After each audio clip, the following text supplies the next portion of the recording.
Hello everyone, আমি মেহেদি হাসান এবং আমরা শুরু করতে যাচ্ছি ডিজিটাল সিগন্যাল প্রসেসিংয়ের ফুল প্লেলিস্ট।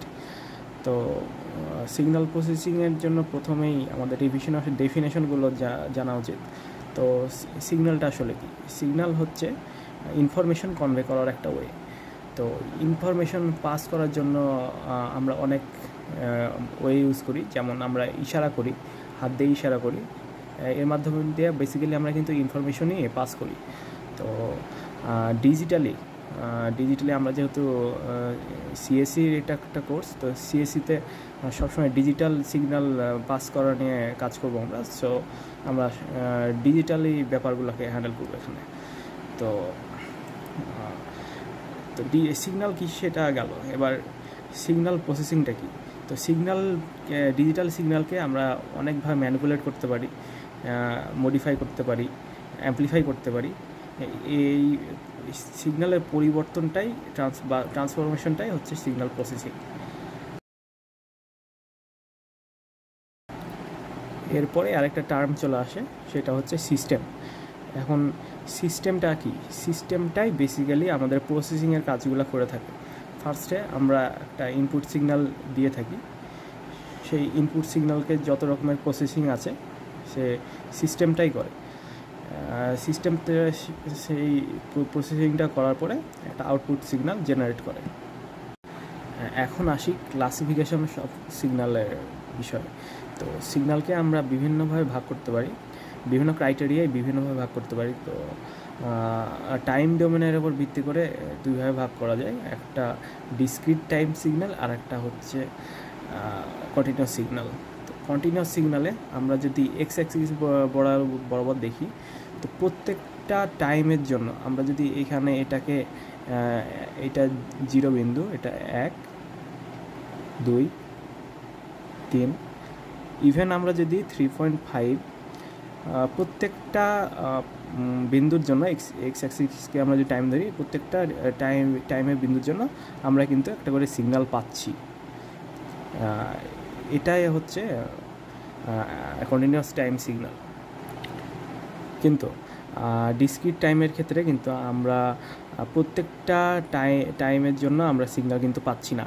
এখানে আমি যদি ধরি এটা এক্স অ্যাক্সিস বরাবর টাইম ধরা হলে এটা 1 নম্বর বিন্দু, এটা 2, এখানে 3, এভাবে পাচ্ছি। বাট 3.5কে যদি আমরা নিতে চাই, এই বিন্দুতে কিন্তু কোনো সিগন্যাল আমরা নাই। সো এই ডিসক্রিট টাইম সিগন্যালটা প্রত্যেকটা বিন্দুতে টাইম দেখাইতে পারে না। এখন যদি আমরা অ্যামপ্লিটিউড ডোমেনের সাপেক্ষে চিন্তা করি, এক্ষেত্রেও দুইভাবে ভাগ করা যায়, একটা কন্টিনিউয়াস ভ্যালুড সিগন্যাল আর একটা ডিসক্রিট ভ্যালুড সিগন্যাল। এইখানে কন্টিনিউড ভ্যালুড সিগন্যালের ক্ষেত্রে 0 থেকে শুরু করে 1-এর মধ্যে আমাদের যে অ্যামপ্লিটিউড আছে, আমরা প্রত্যেকটা ক্ষেত্রে একটা করে ভ্যালু পাচ্ছি। এখানে 1.5ও যদি আমরা হিসাব করি, সেক্ষেত্রেও এখানে একটা ভ্যালু আছে। বাট ডিসক্রিট ভ্যালুড সিগন্যালের ক্ষেত্রে কিন্তু সেটা নাই, এখানে আইদার 0 আর আইদার 1, মানে প্রত্যেকটা লেভেলের আমরা মান পাচ্ছি। তাদের ইন বিটুইন যে মানগুলো আছে সেগুলো আমরা কখনোই পাচ্ছি না। সো এটা গেল ডিসক্রিট ভ্যালুড সিগন্যাল। অ্যাপ্লিকেশনের উপর বেস করে আমরা সিগন্যালকে দুইভাবে ভাগ করতে পারি, মাল্টি চ্যানেল সিগন্যাল এবং মাল্টি ডাইমেনশনাল সিগন্যাল। তো মাল্টি চ্যানেল সিগন্যাল যেটা হচ্ছে, সেটা বেসিক্যালি মাল্টিপল সিগন্যাল একসাথে এক টাইমের মধ্যে অবজার্ভ করা হলে সেটা হচ্ছে মাল্টি চ্যানেল সিগন্যাল। এখানে সোর্সগুলো আলাদা আলাদা থাকবে এবং সবগুলো একসাথে সিস্টেমের মধ্যে আসবে। সো এটার উদাহরণ হতে পারে আমাদের স্টেরিও স্পিকার যেগুলো আছে, বা আমরা ইয়ারফোন যেগুলো ইউজ করি, আমরা এখানে 2টা ইয়ারবাডস ইউজ করি।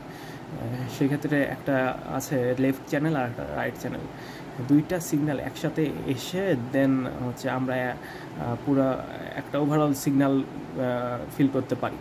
বাট এই 2টা কিন্তু আলাদা আলাদা সিগন্যাল। তো এই পুরো 2টা যদি আলাদাভাবে আমরা সিগন্যাল অবজার্ভ করি, সেক্ষেত্রে সেটা মাল্টি চ্যানেল সিগন্যাল। ম্যাথমেটিক্যালি আমরা এইভাবে এইটাকে রিপ্রেজেন্ট করতে পারি, এখানে তুলে দেওয়া আছে। আচ্ছা, আর মাল্টি ডাইমেনশনাল বলতে এখানে একটি সিগন্যাল, বাট এখানে ভ্যারিয়েবল থাকবে মাল্টিপল। যেমন আমাদের হচ্ছে যে 8GB যে মনিটরগুলো ইউজ করি বা 8GB টিভিতে, সেইখানে পিকচার জেনারেট করার সময় সিগন্যাল কিন্তু পিকচারের সিগন্যাল কিন্তু একটাই, বাট ডাইমেনশন কিন্তু আলাদা আলাদা। যেমন আমরা যদি একটা ইমেজ জেনারেট করতে চাই, একটা মনিটর ইমেজ জেনারেট করার জন্য আমাদের এক্স অ্যাক্সিসের জন্য একটা ভ্যারিয়েবল লাগবে, ওয়াই অ্যাক্সিসের জন্য একটা ভ্যারিয়েবল লাগবে। মনিটরের মধ্যে এটা এক্স অ্যাক্সিস, এটা ওয়াই অ্যাক্সিস।